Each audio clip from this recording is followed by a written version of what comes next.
Guys, dumating na nga pala yung in-order ko na bike bag. Tapos yung Ragusa na box na stainless. Kulay gold siya. Tapos yung Ragusa na pedal.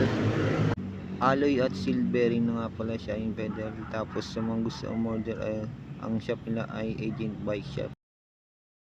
At yung check na nga lang pala nung rider yung order ko. Tatlo nga pala yan sabay.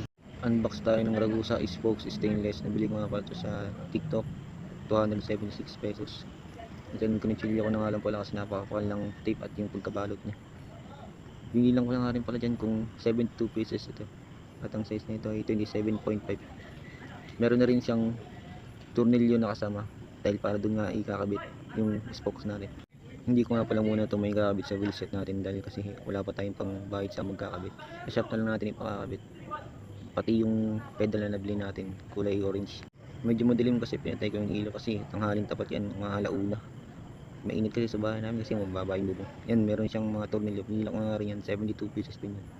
Guys, unbox tayo ng bike bag para sa mga gamit natin or tools para sa bike kapag nag-ride tayo. Ang pangalan nga pala nito ay B-Sole. Pa-triangle nga pala siya. Meron siyang tatlong tali para dun sa may bakal ng bike natin or kung alloy yung bike mo. Makapal na rin yan siya, tapos waterproof and makapal na rin yung pagkatahi. Papalit na nga pala ako ng pedal sa ating pangalan nito ay Ragusa. Alloy na nga pala sa ating kulay nito ay kulay. At siyempre para sa nilay, pinili ko na nga rin pala yung naka-silver para hindi na ako palit-palit sa mga pedal. Tingnan mo sa medyo sila yung box pero okay na.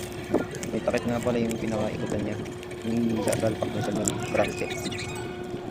At nakabalot siya, meron pang cut sa may gitna para hindi mag-isa yung walang galitin.